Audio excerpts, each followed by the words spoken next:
Thank you, fellow Toastmasters, for allowing me the opportunity to present my very first icebreaker to you guys. Today's presentation is going to be on leaning into fear.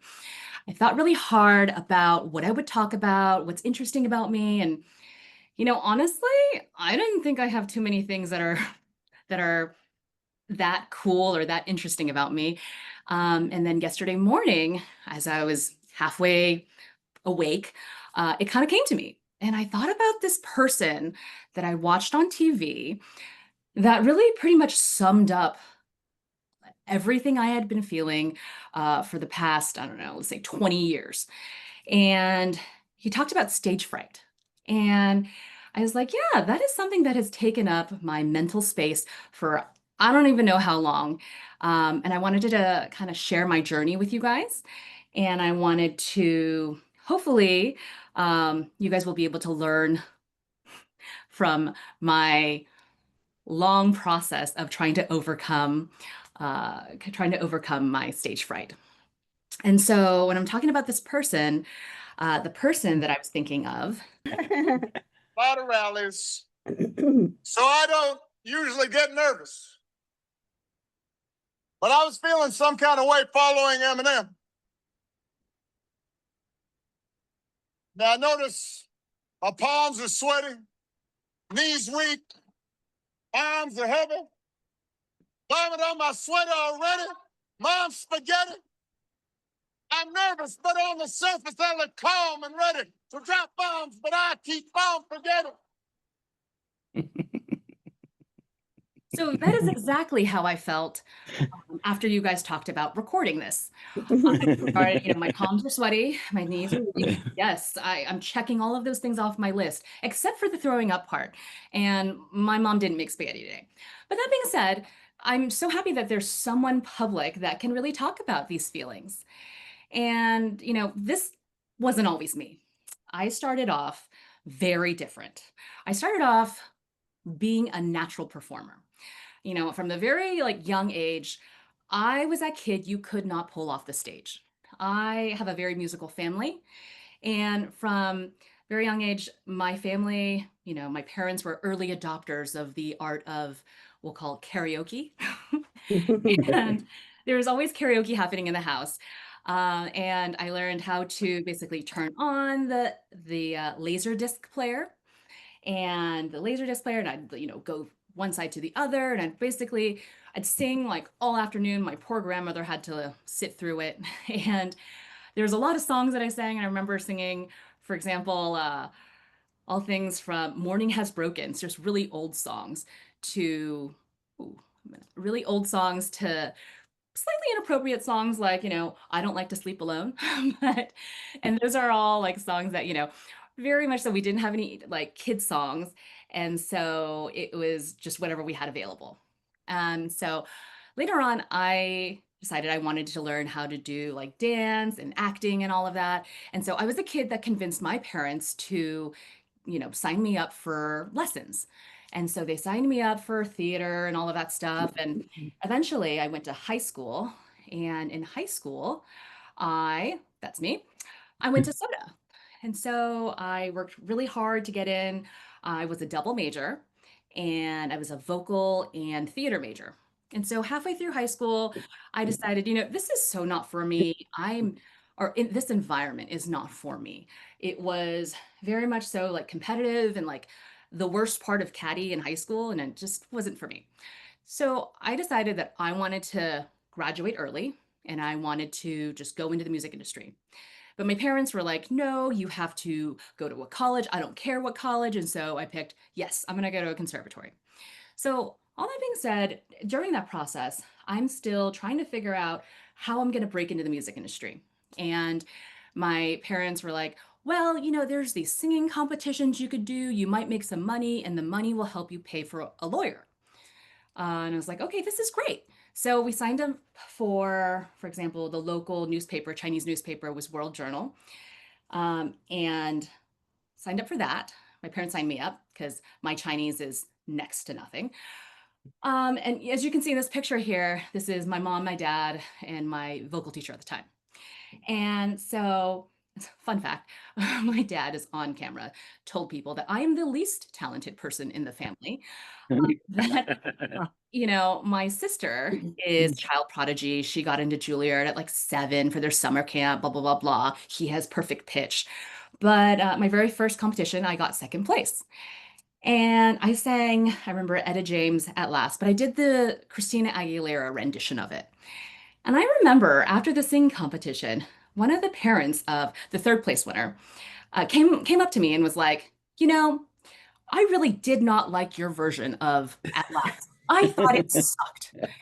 And naturally, I'm like, huh, okay.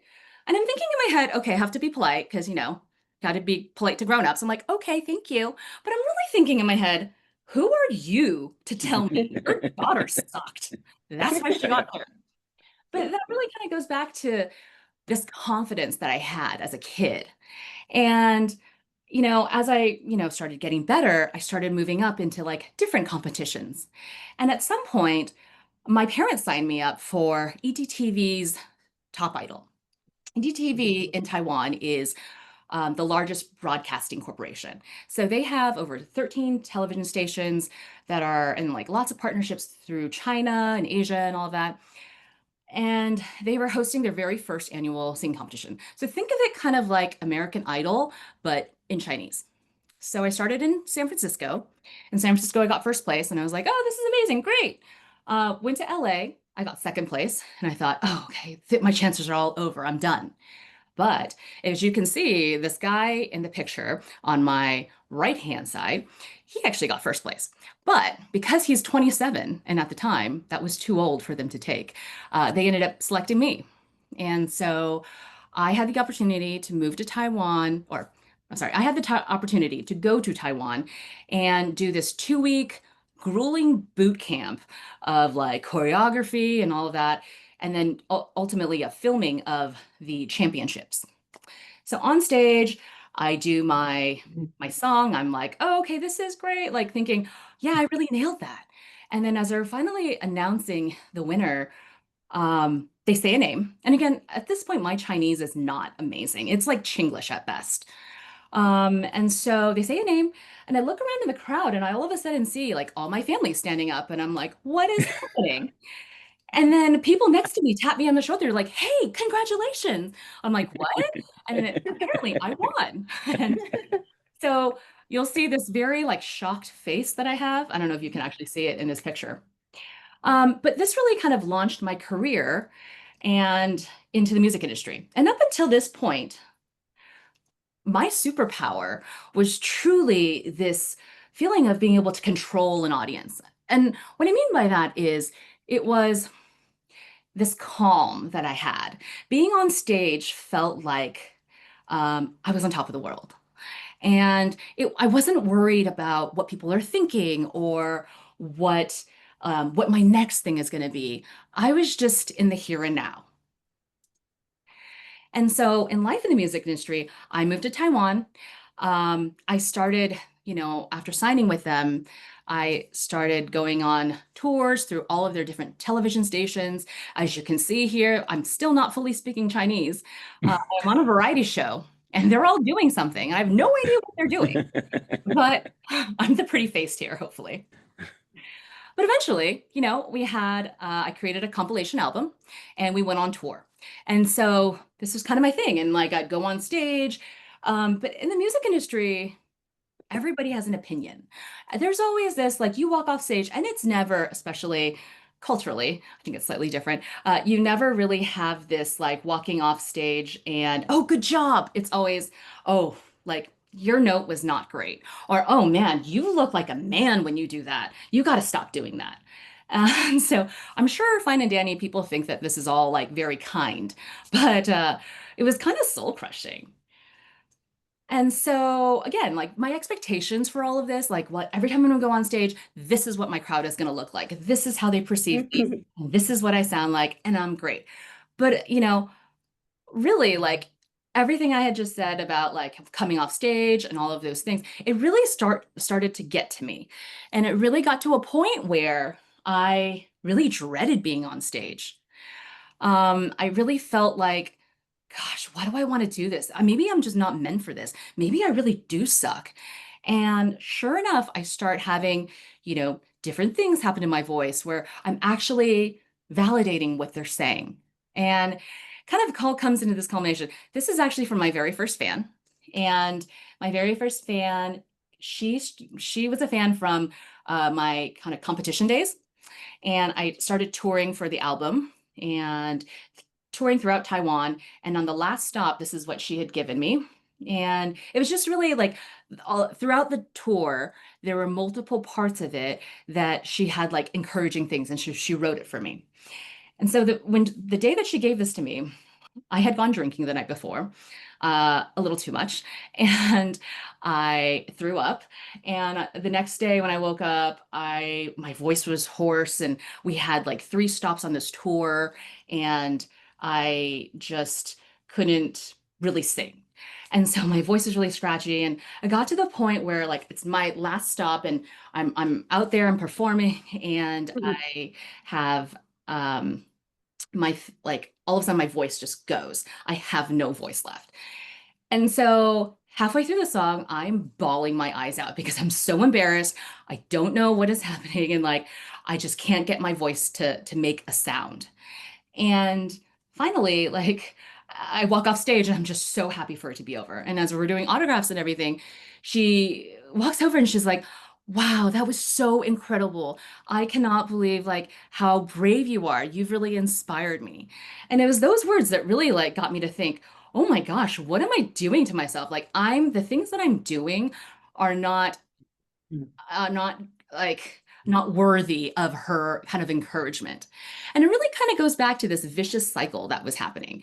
It was this like super like fear of failure of like before I go on stage, why am I allowing this to happen? Like why am I even going to go on stage? Like I know I'm just going to suck. Like why do we even do it?